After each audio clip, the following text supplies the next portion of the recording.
ஆனா இன்னுமே சென்னையை பொறுத்த வரைக்கும் அந்த கீழ்நாடமன் தொடர்ந்து மின்மாற்றிகள் நிறைய பிரச்சனை இருக்குது.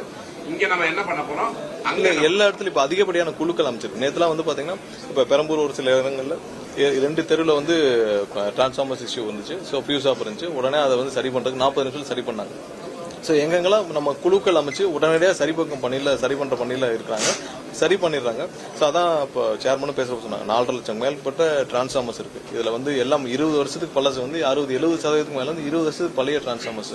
ஸோ அதுல பிரச்சனைகள் வரதான் செய்யும். அதை சரி பண்ணிட்டே தான் வரும். ஸோ இதெல்லாம் அதுக்கு அடுத்து இல்லாம நமக்கு சப்ஸ்டேஷன்ஸ் நிறைய தேவைப்படும். ஸோ அந்த சப்ஸ்டேஷன்ஸ் எல்லாம் லோடு ஹேண்டில் பண்ண முடியாம இருக்கு. ஸோ அதுல அதிகப்படியான லோடு வந்தாலும் அதுலயும் நிறைய ப்ராப்ளம், நிறைய இடத்துல லோ வோல்டேஜஸ், அதனால தான் ப்ராப்ளம். ஸோ இதையும் வந்து கணக்கிட்டு வரோம். ஸோ இதெல்லாம் லாங் டேர்ம் ப்ராஜெக்ட்ஸ். எங்கெல்லாம் பெண்டிங் இருக்கோ அதில் உடனே முடிக்க சொல்றோம். எங்கெல்லாம் பாதி கமிஷன் ஆகிருக்கோ அதில் உடனே முடிக்க சொல்றோம். ஸோ இதுக்கும் பட்ஜெட்டிங் பண்ண வேண்டியிருக்கு.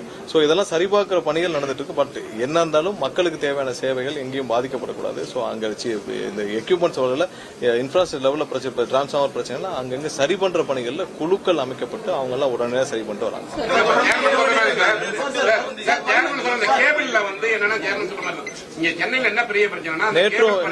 அதான் நிறைய இடத்துல தோண்டப்படும் இடத்துல வெட்டிடுறாங்க. சோ இது வந்து கார்பரேஷன்லயும் நம்ம ஏற்கனவே சொல்லியிருக்கோம். கார்பரேஷன்ல யாராவது இந்த நிறுவனங்கள், தனியார் கான்ட்ராக்டர்ஸ் அவங்க ஏதாவது வேலையை எடுத்து அவங்க பண்ணியிருந்தாங்கன்னா அவங்க மீது ஃபைன் கொடுக்கும். ஃபைன் வித் கடுமையான வந்து ஃபைன் எல்லாம் போடப்படும் சொல்லியிருக்கோம். அதையும் வந்து திரும்ப இம்ப்ளிமெண்ட் பண்ற வேலையா இருப்போம். நேற்று ஒரு சில ஆவடி ஒரு சில இடத்துல இப்பதான் எங்களுக்கு வீடியோ வந்து என்னன்னா, வேண்டுமென்ற ஒரு சில நபர்கள் வந்து அந்த ஃபியூஸ் எல்லாம் புடுங்கி திருடிட்டு போற மாதிரி. ஏன்னா ஒரு இடத்துல ரிப்பீட்டடா திரும்ப பிரச்சனை வந்துட்டே இருக்கு. என்னன்னு சிசிடிவி அனைத்தும் ஆராய்ந்த பொழுது அவர்களும் ஒரு சில பேர் வந்து நபர்கள் வேண்டுமென்று அதை வந்து திரும்ப திருடிட்டு போறதும் அதை எடுத்து அதை ஆஃப் பண்றதும் பார்த்தோம். உடனடியாக காவல் நிலையத்தில் கம்ப்ளைண்ட் கொடுக்க சொல்லியிருக்கு.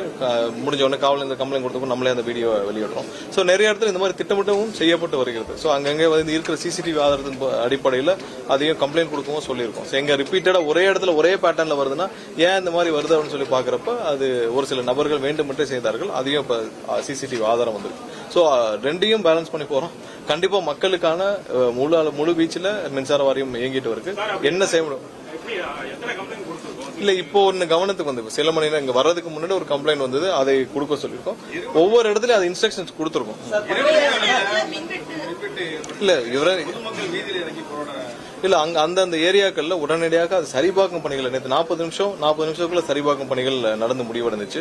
சோ மக்களுக்கும் கண்டிப்பாக எதிர்பார்ப்புகள் அதிகமா இருக்கு. சோ அவர்களுக்கும் தேவையான சேவைகளை செய்ய வேண்டிய கட்டாயத்தில் மின்சார வாரியம் உடனடியாக செய்யறதுக்கு தான் அதிக குழுக்களை அமைச்சிருக்கோம். கண்டிப்பா வேற காலங்களும் சீக்கிரம் அதை நிவர்த்தி செய்யும்.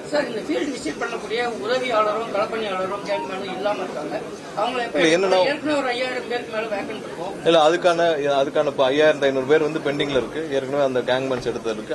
அதுல ஒரு சில விவகாரங்கள்ல முடிவெடுக்க வேண்டிய கட்டாயத்தில் இருக்கும். சில வாரங்கள்ல உங்களுக்கான அனௌன்ஸ்மெண்ட் எல்லாம் அரசு பணிகள் தான். தற்காலிக பணிகள் இல்ல. தற்காலிக பணிகள் எங்கேயுமே நம்ம அனௌன்ஸ்மெண்ட் எடுக்க வேண்டிய அவசியமே கிடையாது. எல்லாம் அரசு பணிகள் தான். கேங்பேன் விஷயத்த அந்த பெண்டிங் இருக்கிற விஷயத்துல ஒரு சில வாரங்களில் நம்ம வந்து முதல்வரிடம் ஆலோசிச்சுட்டு அதுக்கான முடிவுகள்.